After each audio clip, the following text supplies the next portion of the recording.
Assalamualaikum warahmatullahi wabarakatuh. Selamat pagi anak-anak kelas 4. Bagaimana kabar kalian pada hari ini? Senang sekali kembali Bu Guru menyapa kalian dalam pembelajaran online bersama Bu Ira. Sebelum memulai pembelajaran, mari kita membaca basmalah bersama-sama agar pembelajaran pada hari ini dapat berjalan dengan baik dan dapat membawa berkah bagi kita semua. Bismillahirrahmanirrahim. Hari ini Bu Guru akan menyampaikan materi tema 3, peduli terhadap makhluk hidup. Subtema 2, keberagaman makhluk hidup di lingkunganku, dengan mata pelajaran PPKN. Materi PPKN yang akan Bu Guru sampaikan hari ini adalah tentang hak dan kewajiban terhadap hewan. Adapun tujuan pembelajarannya, yang pertama, setelah membaca cerita, siswa mampu menjelaskan hak dan kewajiban masyarakat terhadap hewan di sekitar dengan benar. Yang kedua, setelah berdiskusi, siswa mampu menceritakan pengalaman diri melaksanakan hak dan kewajiban terhadap hewan di sekitar dengan terperinci. Ketiga, setelah membaca teks, siswa mampu menjelaskan dampak dari melaksanakan hak dan kewajiban secara bijak terhadap hewan dengan benar. Keempat, setelah mengamati gambar, siswa mampu memberikan pendapat tentang kegiatan manusia terhadap hewan dengan terperinci. Kelima, dengan membaca teks dan berdiskusi, siswa mampu menjelaskan hak dan kewajiban terhadap pelestarian hewan dengan benar. Dan yang keenam, dengan melakukan refleksi, siswa mampu mengomunikasikan hak dan kewajiban dalam pelestarian hewan dengan penuh percaya diri. Anak-anak, bagi kalian yang memiliki LKS, silakan kalian buka LKS tema 3-nya, halaman 44, merawat hewan peliharaan. Bagi yang tidak punya LKS, kalian bisa lihat bacaan tentang merawat hewan peliharaan di grup WA yang akan Bu Guru fotokan untuk kalian. Ibu berikan waktu 5 menit untuk membaca teks tersebut. Setelah kalian membaca teks atau bacaan tentang merawat hewan peliharaan, di bacaan tersebut bisa kalian temukan hak terhadap kucing sebagai hewan peliharaan dan apa saja kewajiban terhadap kucing sebagai hewan peliharaan. Mungkin di antara kalian ada yang di rumahnya memiliki hewan peliharaan, baik kucing, burung maupun jenis hewan yang lainnya. Ketika kalian memelihara hewan, kalian harus tahu hak dan kewajiban yang kalian lakukan terhadap hewan yang kalian pelihara, anak-anak. Anak-anak, selain kita harus melaksanakan hak dan kewajiban terhadap hewan peliharaan, kita sebagai bagian dari warga masyarakat juga harus memahami hak dan kewajiban terhadap hewan di lingkungan sekitar. Hewan merupakan makhluk hidup yang mempunyai hak untuk hidup bebas di alamnya dengan tenang. Oleh karena itu, kita mempunyai kewajiban menjaga kelangsungan hidup hewan dan mencegah kepunahan sejumlah spesies hewan.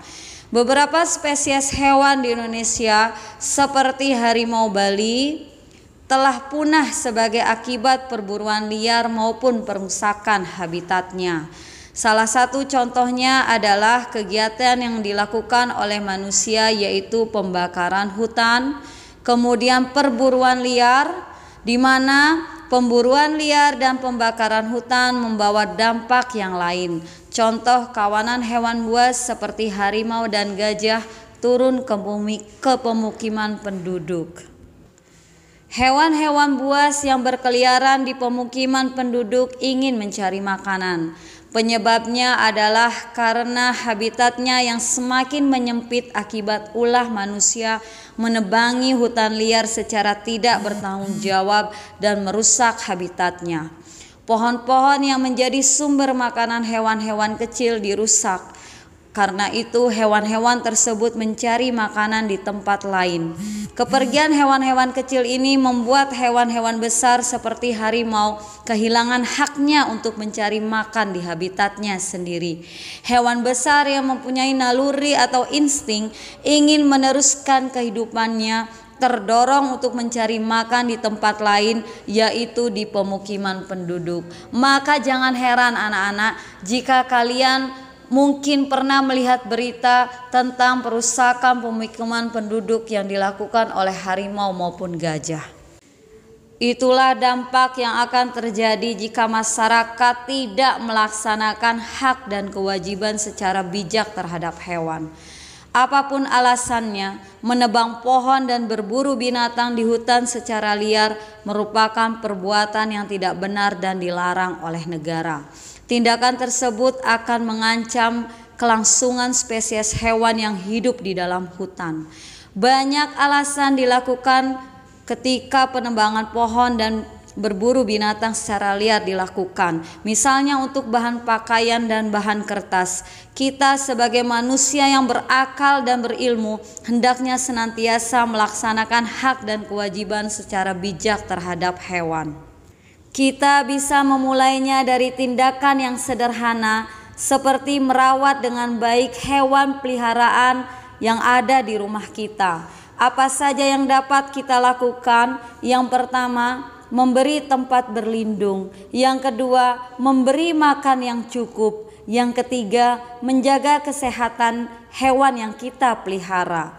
Banyak sekali manfaat bersikap bijak terhadap hewan. Antara lain, yang pertama, hewan-hewan langka tidak akan mengalami kepunahan. Yang kedua, lingkungan masyarakat menjadi aman dan tenang. Dan yang ketiga, mendatangkan keuntungan. Anak-anak, hewan langka harus dilestarikan dan dilindungi agar tidak punah. Pemerintah dengan didukung segenap warga negara Indonesia bertanggung jawab atas perlindungan dan pelestarian hewan langka. Banyak upaya yang telah dilakukan pemerintah untuk melaksanakan kewajiban melindungi dan melestarikan hewan langka, antara lain, yang pertama, melakukan penangkaran hewan langka. Yang kedua, mendirikan tempat-tempat perlindungan hewan langka, misalnya Suaka Marga Satwa, Cagar Alam, kebun binatang, dan taman nasional. Mengapa kita harus melindungi dan melestarikan hewan langka, anak-anak? Karena banyak sekali manfaat yang dapat kita peroleh dengan melindungi dan melestarikan hewan langka. Manfaat yang dapat kita peroleh yang pertama, menjaga keseimbangan ekosistem agar kehidupan di muka bumi tetap berjalan dengan baik. Yang kedua, melestarikan keanekaragaman hayati yang bermanfaat bagi ilmu pengetahuan dan masyarakat. Dan yang ketiga, memenuhi kebutuhan masyarakat, misalnya untuk bahan pangan dan obat-obatan. Apa yang akan terjadi anak-anak jika hewan langka sampai punah? Tentu saja akan terjadi gangguan terhadap keseimbangan ekosistem, keanekaragaman hayati, serta persediaan bahan pangan dan obat-obatan akan mengalami kesulitan. Untuk menghindari segala gangguan tersebut, maka sudah seharusnya setiap warga negara Indonesia memiliki kewajiban untuk ikut serta menjaga dan melestarikan hewan langka tersebut. Kalian sebagai peserta didik, apa yang dapat kalian lakukan untuk ikut berperan serta dalam melestarikan dan melindungi hewan langka? Kalian bisa melakukan cara-cara berikut ini. Yang pertama, memahami pentingnya hewan langka bagi alam dan manusia. Yang kedua, berbagi informasi kepada teman dan keluarga tentang keindahan dan manfaat hewan langka. Yang ketiga, mengunjungi tempat pelestarian satwa langka seperti Taman Nasional, Suaka Marga Satwa, Cagar Alam, dan kebun binatang. Yang keempat, menghindari pemakaian produk yang terbuat dari spesies atau hewan langka yang terancam punah. Dan yang kelima, melaporkan kepada pihak yang berwajib jika mengetahui adanya perburuan liar. Sudah pernahkah kalian ikut serta melestarikan dan melindungi satwa langka? Jika sudah, kamu bisa ceritakan ke Bu Guru lewat karangan singkat ya anak-anak. Demikian penjelasan Bu Guru tentang hak dan kewajiban terhadap hewan. Bagaimanapun kita sebagai bagian dari masyarakat sudah seharusnya kita melaksanakan hak dan kewajiban secara seimbang terhadap lingkungan di sekitar kita, bukan hanya terhadap tanaman tetapi juga terhadap hewan. Hal ini dapat kita lakukan dengan cara memahami hak dan kewajiban terhadap hewan yang kita pelihara di rumah. Demikian penjelasan Bu Guru anak-anak, semoga dapat kalian pahami dan dapat membawa manfaat. Untuk mengakhiri, mari kita membaca hamdalah bersama-sama. Alhamdulillahirabbil alamin. Jangan lupa anak-anak tetap jaga kesehatan dengan memakai masker jika keluar rumah, jaga jarak dengan orang lain, dan selalu mencuci tangan setelah melakukan aktivitas apapun. Wassalamualaikum warahmatullahi wabarakatuh.